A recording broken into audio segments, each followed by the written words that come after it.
Welcome to Kannan info Tamil.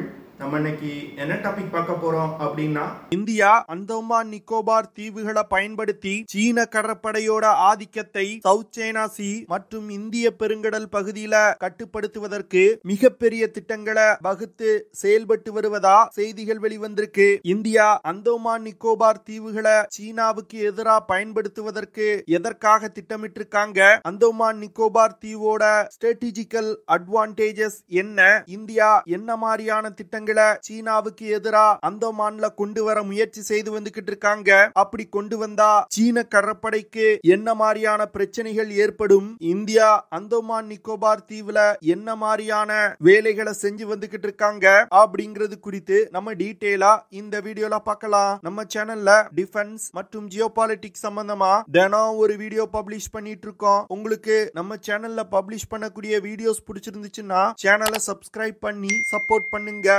நீங்க பண்ற ஒவ்வொரு சப்ஸ்கிரிப்ஷனும் எனக்கு அடுத்தடுத்த வீடியோஸ் போடுறதுக்கு ஒரு மோட்டிவேஷனா இருக்கும். சீனா சமீப காலங்கள்ல சவுத் சைனா சி மற்றும் இந்திய பெருங்கடல் பகுதியில ஆக்டிவா இருக்காங்க. அதுவும் குறிப்பா சவுத் சைனா சீல ரொம்ப அக்ரெசிவா நடந்துகிட்டு இருக்காங்க. சவுத் சைனா சீல இருக்கக்கூடிய நாடுகளுடன் கடல் எல்லை தொடர்பான பிரச்சனைகள்ல ஈடுபட்டு வந்துகிட்டு இருக்காங்க. அதே வேளையில இந்திய பெருங்கடல் பகுதியில இந்தியாவை சுற்றியுள்ள அண்டை நாடுகள்ல கடற்படை தளங்களை அமைக்க முயற்சி செய்வது, ராணுவ ஒப்பந்தங்களை இந்தியாவின் அண்டை நாடுகளுடன் செய்து கொள்வது, ரகசியமான சில கடற்படை தளங்களை அமைப்பது போன்ற வேலைகள்ல ஈடுபட்டு வந்துகிட்டு இருக்காங்க.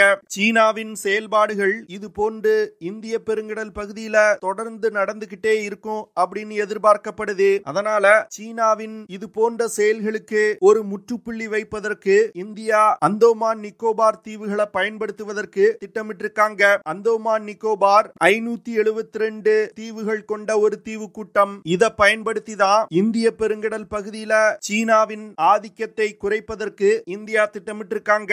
1962ல இந்தியா மற்றும் சீனாவுக்கு இடையே முதல்ல யுத்தம் நடைபெற்றது. இந்த யுத்தத்தின் போது சீனாவின் முதல் நீர்மூழ்கி கப்பல் இந்திய பெருங்கடல் பகுதியில இந்திய கடற்படையினரால் பார்க்கப்பட்டது. இதனைத் தொடர்ந்து அந்தமான் நிக்கோபார் தீவுகளுக்கு 150 கடற்படை வீரர்களை அனுப்பி வச்சாங்க. இதுதான் முதல்ல அந்தமான் நிக்கோபார் தீவுல இந்திய கடற்படை தன் வீரர்களை டிப்ளாய் செய்தது. சவுத் சைனா சீல இருந்து சீன நீர்மூழ்கி கப்பல்கள் இந்திய பெருங்கடல் பகுதிக்குள்ள நுழையணும்னா மலாக்கா ஸ்டேட் பகுதி வழியாகத்தான் நுழைய முடியும். இந்த மலாக்கா ஸ்டேட் ஆழம் குறைவான ஒரு குறுகிய நீரிணை பகுதி. இந்த பகுதியில சீன நீர்மூழ்கி கப்பல்கள் பயணிக்கும் பொழுது ரொம்ப ஆழத்துல பயணிக்க முடியாது. அதனால நீர்மூழ்கி கப்பல்கள் நீருக்கு அடியில் இருந்து மேல வந்து சர்ஃபேஸ்ல தான் பயணிக்க முடியும். இதனால இந்திய கடற்படையினரால் சீன நீர்மூழ்கி கப்பல்களை மிக எளிதா கண்காணிக்க முடியும். கார்கில் யுத்தத்தின் போது பாகிஸ்தான் இமயமலை பகுதியில் இருக்கக்கூடிய ஆள் இல்லாத மலை குன்றுகள்ல தீவிரவாதிகளை அனுப்பி அந்த பகுதிகளை கைப்பற்றினாங்க. அந்த இடங்கள் மக்கள் வாழ தகுதியற்ற இடங்கள் தான். ஆனா அந்த மலை குன்றுகள்ல இருந்து கொண்டு இந்திய நிலைகள் மீது தாக்குதல் நடத்த முடியும். அதே போன்ற ஒரு நிலை இந்த அந்தமான் நிக்கோபார் தீவுகள்லயும் இருந்துச்சு. அந்தமான் நிக்கோபார் தீவுகள்ல வெறும் 37 தீவுகள்ல மட்டுமே மனிதர்கள் வாழ்ந்து வர்றாங்க. அதனால வரும் காலத்துல சீனா மற்றும் இந்திய கடற்படைக்கு இடையே ஒரு யுத்தம் ஏற்பட்டால் சீனா இந்த தீவுகளை கைப்பற்றுவதற்கு வாய்ப்பு இருக்கு அப்படின்னு இந்தியா உணர்ந்து அந்தமான் நிக்கோபார் தீவுல தன்னுடைய முதல் முப்படை தளத்தை அமைச்சிருக்காங்க. அந்தமான் நிக்கோபார் தீவுகள் உலகத்திலே மிகவும் ஸ்ட்ராட்டஜிக்கல் முக்கியத்துவம் வாய்ந்த இடத்துல அமைஞ்சிருக்கு. அதாவது பசிபிக் மற்றும் இந்திய பெருங்கடல் பகுதிகள் இணையும் இடத்துல இந்த 572 தீவுகள் அமைஞ்சிருக்கு. அந்தமான் நிக்கோபார் தீவோட வடக்கு எல்லையிலிருந்து மியான்மர் வெறும் 22 நாட்டிக்கல் மைல் தொலைவில் இருக்கு. அதுவே அந்தமான் நிக்கோபார் தீவோட தெற்கு எல்லையில இந்தோனேஷியா வெறும் 90 நாட்டிக்கல் மைல் தொலைவில் இருக்கு. அது மட்டும் இல்லாம பே ஆஃப் பெங்கால்ல இருந்து சவுத் சைனா சீக்குள்ள நுழையக்கூடிய 6 டிகிரி மற்றும் 10 டிகிரி சேனல்கள் அந்தோமான் நிக்கோபார் தீவுக்கு அருகில் இருக்கு. இந்த 6 டிகிரி மற்றும் 10 டிகிரி சேனல்களை பயன்படுத்தி 60,000க்கும் மேற்பட்ட கப்பல்கள் பயணம் செய்யுது. யூரோப், ஆப்பிரிக்கா மற்றும் ஏசியாவை இணைக்கக்கூடிய ஈஸ்ட் வெஸ்ட் ஷிப்பிங் காரிடோர் இருக்கு. இந்த அட்வான்டேஜை பயன்படுத்தி கொண்டு மலாக்கா நீரிணை பகுதிக்கு அருகில் இருக்கக்கூடிய கேம்பல் பேல இந்தியா ஒரு டிரான்ஸ்ஷிப்மெண்ட் ஹப் அமைப்பதற்கு திட்டமிட்டிருக்காங்க. அந்தோமான் நிக்கோபார் தீவோட மிகப்பெரிய அட்வான்டேஜ் என்னன்னா, இந்தியன் மெயின்லாண்ட்ல இருந்து 1200 கிலோமீட்டர் தூரத்துல இருக்குது. ஆனா மலாக்கா ஸ்டேட் போன்ற மிகவும் முக்கியமான ஷோ பாயிண்ட்ஸ்க்கு மிக அருகில் இருக்கு. இதனால இந்தியாவால தொலை தூரத்துல இருக்கக்கூடிய உலகின் முக்கியமான ஒரு ட்ரேட் ரூட்டை கண்ட்ரோல் செய்ய முடியும். இதன் காரணமாக தான் அந்தோமான் நிக்கோபார் தீவை பயன்படுத்தி சீனாவின் ஆதிக்கத்தை சவுத் சைனா சி மற்றும் இந்திய பெருங்கடல் பகுதியில குறைப்பதற்கு இந்தியா முயற்சி செய்து வந்துகிட்டு இருக்காங்க. கிட்டத்தட்ட 72,000 கோடி ரூபாய் செலவுல அந்தோமான் நிக்கோபார் தீவுல டிரான்ஸ்ஷிப்மெண்ட் ஹப்பை அமைப்பதற்கு இந்தியா திட்டமிட்டு அதற்கான வேலைகளை தொடங்கிட்டாங்க. இது தொடர்பா ministry of port and shipping ஒரு ப்ரமோஷன் வீடியோவை வெளியிட்டிருக்காங்க. அந்த வீடியோல அந்தோமான் நிக்கோபார் தீவுல டிரான்ஸ்ஷிப்மெண்ட் ஹப் அமைக்கப்பட்டால் அந்தோமான் நிக்கோபார் தீவோட தற்போதைய நிலையை எப்படி மாற்றி அமைக்கும் அப்படின்னு சொல்லப்பட்டிருக்கு. அந்தோமான் நிக்கோபார் தீவுல டிரான்ஸ்ஷிப்மெண்ட் ஹப் தவிர இன்டர்நேஷனல் ஏர்போர்ட், ஒரு மிகப்பெரிய பவர் பிளான்ட், பெரிய நகரங்கள் போன்றவற்றை அமைப்பதற்கு இந்தியா திட்டமிட்டிருக்காங்க. இந்த வேலைகளை Andaman Nicobar island integrated development corporation அப்படிங்கிற அமைப்பு செஞ்சு வந்துகிட்டு இருக்காங்க. ஆனா சீனாவிடம் காசு வாங்கிட்டு வேலை செய்யக்கூடிய சில இயற்கை ஆர்வலர்கள் அந்தோமான் நிக்கோபார் தீவுல இந்த டிரான்ஸ்ஷிப்மெண்ட் ஹப் ப்ராஜெக்ட் வந்தால் இயற்கை மிகப்பெரிய அளவுல அழிக்கப்படும் அப்படின்னு குற்றம் சுமத்தி வந்துகிட்டு இருக்காங்க. தற்போதைய நிலையில south Nicobar, great Nicobar, little Nicobar போன்ற சிறிய தீவுகள்ல வெறும் 8,000 மக்கள் தான் வசிச்சு வந்துகிட்டு இருக்காங்க.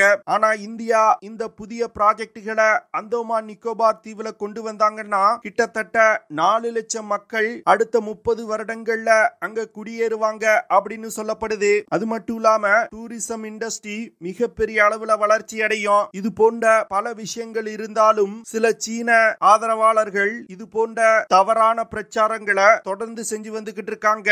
ராணுவ ரீதியில் அந்தோமான் நிக்கோபார் தீவுல இந்தியா ஏற்கனவே மிகப்பெரிய வேலைகளை செய்ய ஆரம்பிச்சிட்டாங்க. போர்ட் பிளேயர் மற்றும் கார் நிக்கோபார் தீவுல 2 விமான தளங்கள் ஏற்கனவே அமைக்கப்பட்டு விட்டது. அது மட்டும் இல்லாம இந்திய கடற்படை ஷிம்பூர் அப்படிங்கிற தீவுல ஒரு விமான ஓடுதளத்தை அமைச்சிருக்காங்க. கடந்த 10 வருடங்கள்ல இந்திய அரசாங்கம் அந்தோமான் நிக்கோபார் தீவுல தன்னுடைய மிலிட்டரி ஆசெட்ஸ் மற்றும் இன்ஃப்ராஸ்ட்ரக்சரை மிகப்பெரிய அளவுல டெவலப் செஞ்சிருக்காங்க. கேம்பல் பேல இருக்கக்கூடிய ரன்வேயை 10,000 ஃபீட் நீளம் கொண்டதா மாற்றி அமைச்சிருக்காங்க. இதன் மூலமா மிகப்பெரிய விமானங்களை அந்த ரன்வேயை பயன்படுத்தி இயக்க முடியும். அடுத்து இன்னொரு 10,000 மீட்டர் ரன்வேயை காம்ரோத்தா அப்படிங்கிற இடத்துல கட்டுவதற்கு திட்டமிட்டிருக்காங்க. India Su-30 MKI, Jaguar maritime fighter jets போன்ற விமானங்களை அந்தோமான் நிக்கோபார் தீவுல டிப்ளாய் செஞ்சிருக்காங்க. அது மட்டும் இல்லாம அமெரிக்காவிடம் இருந்து வாங்கப்பட்ட P-8I மேரிடைம் பெட்ரோல் விமானங்களையும் இந்த தீவுல டிப்ளாய் செஞ்சிருக்காங்க.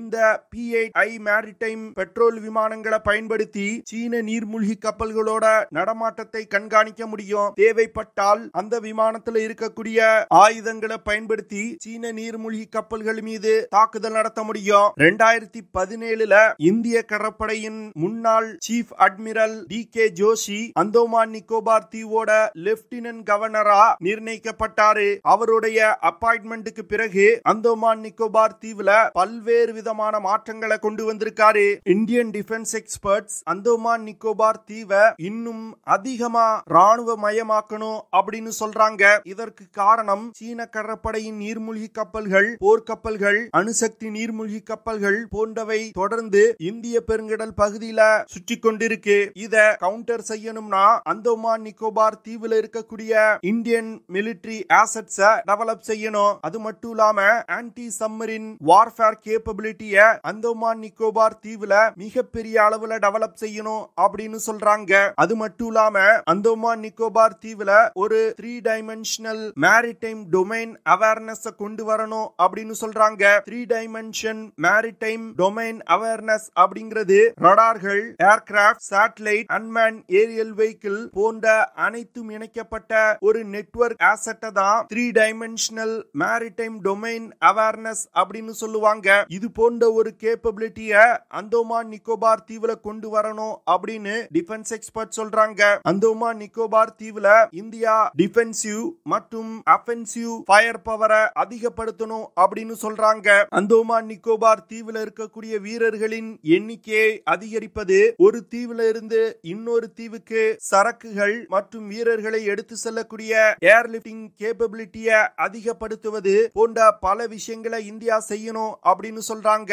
அந்தோமான் நிக்கோபார் தீவை பயன்படுத்தி இந்தியா தன்னுடைய நட்பு நாடுகளுடன் இணைந்து சில கடற்படை ஆபரேஷன்களை செய்து வந்துகிட்டு இருக்காங்க. தன்னுடைய நட்பு நாடுகளுடன் இணைந்து செய்யக்கூடிய கடற்படை ஆபரேஷன்களின் எண்ணிக்கையை இந்தியா அதிகரிக்கணும்னு சொல்றாங்க. அது மட்டும் இல்லாம சமீபத்துல சென்னையில இருந்து அந்தோமான் நிக்கோபார் தீவுக்கு இன்டர்நெட் கேபிள் பதிக்கப்பட்டிருக்கு. இதனால அந்தோமான் நிக்கோபார் தீவுல ஹை ஸ்பீட் இன்டர்நெட் சேவை தொடங்கப்பட்டிருக்கு. இந்தியாவின் நட்பு நாடுகளுடைய போர்க்கப்பல்கள் அந்தோமான் நிக்கோபார் தீவுல இருக்கக்கூடிய கடற்படை தளத்துல சமீப காலத்துல அதிக அளவுல நிறுத்தி வைக்கப்படுது. அந்தோமான் நிக்கோபார் தீவை சீனாவுக்கு எதிராக பயன்படுத்துவதில் குவாட் நாடுகள் மற்றும் பிரான்ஸ் ரொம்ப மும்மரமா இருக்காங்க. அடுத்து SOSUS அப்படிங்கிற ஒரு சிஸ்டத்தை அந்தோமான் நிக்கோபார் தீவுக்கு அருகில் இந்தியா டிப்ளாய் செய்ய போறாங்க.